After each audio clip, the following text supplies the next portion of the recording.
ये इसको कंटिन्यू करते हैं जी। सोलंकी साहब, मुज़ाकरात पे क्या इम्पैक्ट होगा आपके ख्याल से? मुज़ाकरात अब जारी रहेंगे? क्योंकि बड़ा स्ट्रांग रिएक्शन आया। देखिए ना, ये तो मैसेजिंग बड़ी गलत है। एक पार्टी के साथ बात हो रही है, उसी के चेयरमैन को, प्रेसिडेंट को, सॉरी, उसके घर पे जाके तो गेट तोड़ दिया जाए आधी रात को। और वो बुखारी साहब सही कह रहे, पूरे दिन वो फिर रहे थे, अदालतों में मौजूद थे, उस वक्त पकड़ लेते। देखें, परवेज इलाही जो है वो पंजाब की मदर तेरेसा नहीं है, ना वो कोई ऐसे मासूम शख्स हैं, ना ये कहा जा सकता है कि उनके खिलाफ जो है वो करप्शन के और दूसरे केसेस नहीं होंगे। लेकिन उसके बावजूद जिस तरीके से ये किया गया, उससे जो मौजूदा हुकूमत है उसको नुकसान ही हुआ है, उसको कोई फायदा नहीं हुआ। इस तरह के कदम की किसी तौर पे भी हिमायत नहीं की जा सकती। और ये जो एहतसाब और इस तरह की चीजें, बेहतर होगा कि इलेक्शंस हो जाएं और उसके बाद हों। और ये इस तरीके से बिल्कुल भी नहीं होना चाहिए कि जिससे ये लगे कि ये हुकूमत कोई इंतकामी कार्रवाई कर रही है। तो मैं तो सिर्फ इतना ही कहूँगा। बाकी जहाँ तक मुज़ाकरात के मुस्तकबिल की बात है, तो मफादात तय करेंगे कि ये मुज़ाकरात होने या नहीं होने हैं। इमरान खान के नज़दीक परवेज इलाही की बेइज्जती या किसी को कुट लग जाए, ये अहम नहीं है। अगर उनके मफाद में है कि ये मुज़ाकरात आगे चले, जैसा कि मुझे लग रहा है कि शायद कंप्रोमाइज फार्मूला ये बनेगा कि दोनों सूबाई असम्बलियां बहाल हों, पीटीआई पार्लियामान के अंदर वापस आए, और जो अगला जो निगरान वजीर आजम है वो पीटीआई और मौजूदा हुकूमत के उनके दोनों की मुशावरत से तय हो, ताकि ये जो डेडलॉक है वो ख़त्म हो। फिर तो ये मुज़ाकरात कामयाब होंगे। वरना अगर इमरान खान अड़े रहे कि नहीं जी मुझे तो 14 मई का इलेक्शन चाहिए, तो 14 मई तो खैर दूर की बात है, फिर शायद अक्टूबर में भी इनको इलेक्शन ना मिले।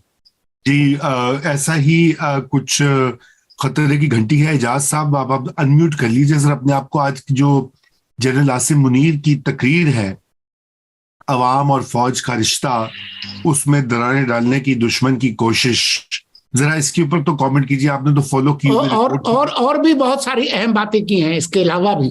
जी जी जी जी, तो उस पर तो करता हूँ। लेकिन अभी जो लोग आप लोग जो गुफ्तगू कर रहे हैं, क्योंकि कल मैंने मुज़ाकरात कवर भी किए थे, तो थोड़ी सी, और जो परवेज इलाही साहब के घर हुआ, मेरी अभी आज एक दोस्त से बात हुई।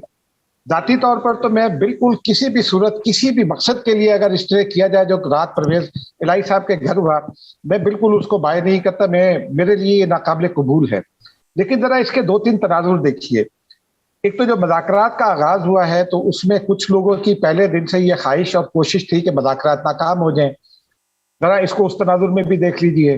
फिर एक तनाजुर इसका ये भी है कि कल जब ये सब कुछ हुआ तो कई घंटे पीटीआई खामोश रही, और पीटीआई के बारे में ये खबरें थी कि परवेज इलाही को सदर तो बना दिया, लेकिन पीटीआई के अंदर उनको एक्सेप्ट नहीं किया जा रहा। तो शायद एक ये भी एक एफर्ट हो कि बाहमी रजामंदी से कुछ काम किया गया हो ताकि एक्सेप्टेंस हो जाए। और फिर वो एक्सेप्टेंस आज दिखाई दी, जो बशीर बुखारी साहब अभी फरमा रहे थे कि पीटीआई ने मुजाहरा किया, तो वो आज मुजाहरा किया। कल कोई पीटीआई बाहर नहीं निकली, वरना रात के 3 बजे सख्त सर्दी में जब इमरान खान साहब के लिए कॉल दी गई थी, तो कम से कम 5000 आदमी बनीगाला पहुंच गए थे। एक तो जरा ये 2-3 चीजें। मुज़ाकरात के हवाले से कल जब ये मुज़ाकरात हो रहे थे और पहला राउंड जब खत्म हुआ, तो मैंने चेहरे देखे कुछ लोगों के, और फिर मैंने पीपल्स पार्टी और हुकूमती टीम के लोगों से ये कहा कि क्या हम एक टिकट चला सकते हैं कि मुज़ाकरात की नाकामी का यकीन पैदा हो गया। तो उन्होंने कहा कि लेट्स सी दूसरे राउंड में क्या होता है, अभी ठहर जाए। फिर मैंने फवाद चौधरी से पूछा तो वो बड़े जोर से हंसे। और मुज़ाकरात के खात्मे के बाद भी मैंने उनसे यही सवाल किया, तो उन्होंने कहा कि हाँ, आपकी बात बड़ी हद तक दुरुस्त है, लेकिन जो एक बुनियादी बात है ना, जिसके सोलंकी साहब जो इशारा दे रहे थे कि शायद कॉम्प्रोमाइज फार्मूला होगा, वो कॉम्प्रोमाइज फार्मूला हो नहीं सकता। इसमें 2-3 प्रॉब्लम्स हैं। एक तो जो पीटीआई की डेट फॉर इलेक्शन है और जो हुकूमत जिन डेट्स पर इलेक्शन कराना चाहती है, उसमें कोई 70 से 80 दिन का फर्क है, तकरीबन 3 महीने का कह लें। दूसरा जो प्रॉब्लम है वो उसको भी समझने की जरूरत है कि चीफ जस्टिस उमर अता बंदयाल साहब जो हैं, उनकी आजकल जो शोहरत है, और फिर जो आज ऑडियो लीक आई है उनके साहबजादे की, तो अगर ये अदलिया जिस पर नून लीग को भी एतमाद नहीं है और हुकूमत को तो बिल्कुल की दीगर पार्टियों को भी नहीं, ये और आरिफ अलवी साहब सदर बन जाते हैं, तो एग्जेक्टिव अथॉरिटी किसके पास होगी? एग्जेक्टिव अथॉरिटी जो निगरान वज़ीर आज़म होगा उसके पास नहीं होगी, वो एग्जेक्टिव अथॉरिटी होगी प्रेसिडेंट के पास। अच्छा, प्रेसिडेंट का इलेक्शन उससे पहले नहीं हो सकता क्योंकि 2 असेंबलीज मौजूद नहीं है। लेकिन एक और भी पहलू है इसका, एक इंटरनेशनल डायमेंशन है कि आपकी कुछ इंटरनेशनल कमिटमेंट्स हैं, आपके कुछ दोस्त ऐसे हैं जो इमरान खान को कबूल करने पर तैयार नहीं है, और वही आपको जो अगले साल $34 अरब देने हैं, उनको रोल ओवर कराने में अपना रोल प्ले करेंगे या कुछ रकम देने में अपना रोल प्ले करेंगे। तो इस पूरे सिनेरियो को जरा इस कॉन्टेक्स्ट में भी देखने की जरूरत है कि क्या पॉलिटिकली और टेक्निकली इस हुकूमत के लिए ये सूट करता है कि आरिफ अलवी साहब की मौजूदगी में और उमर अता बंदयाल साहब की मौजूदगी में 20 सितंबर से पहले इलेक्शन करा दें। तो लेकिन जो आपका दूसरा सवाल है उसमें देखिए ना, कुछ लोग हम ये कह रहे थे कि जनाब वो फौज ने ये शुरू कराए हैं मज़ाकरात, हालांकि डीजी आईएसपीआर ने उस दिन ये बहुत वाजे किया था कि हम मज़ाकरात के लिए बिल्कुल दस्तयाब नहीं है और आप खुद करें। लेकिन आज उनका एक जुमला सबसे ज्यादा इंपॉर्टेंट है। उन्होंने ये कहा है आर्मी चीफ ने कि जो हमारा रिश्ता है, जो आईनी रिश्ता है, आईन के ताबे हैं हम। आईन का जब वो तस्करा करते हैं आईनी जिम्मेदारियों का, तो आईनी जिम्मेदारियां क्या हैं? आईनी जिम्मेदारियां ये है कि आप फौज सियासत में मदाखलत नहीं करेगी, फौज अपने हल्फ का पास करेगी, वतन के दिफा की पर अपनी तवज्जो मरकूज रहेगी।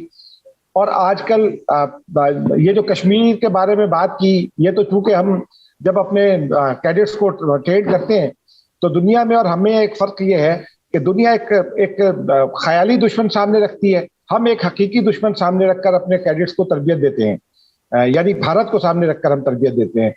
तो हमारी फौज जो है, और अब दहशतगर्दी को भी शायद कर लेते हैं, लेकिन असल दुश्मन हमारा फिर भी भारत है। पूरे कॉन्टेक्स्ट को आप देख लें, तमाम टेस्टिस को देख लें, तो हम उस कॉन्टेक्स्ट में अगर देखें तो हमारी वो कश्मीर का तस्करा कोई गैर मामूली बात नहीं है, वो हस्ब मामूल है। लेकिन जो असल बात है वो यही है कि हम अंदरूनी और बैरूनी जो सहूलतकार हैं उनकी जानिब इशारा है।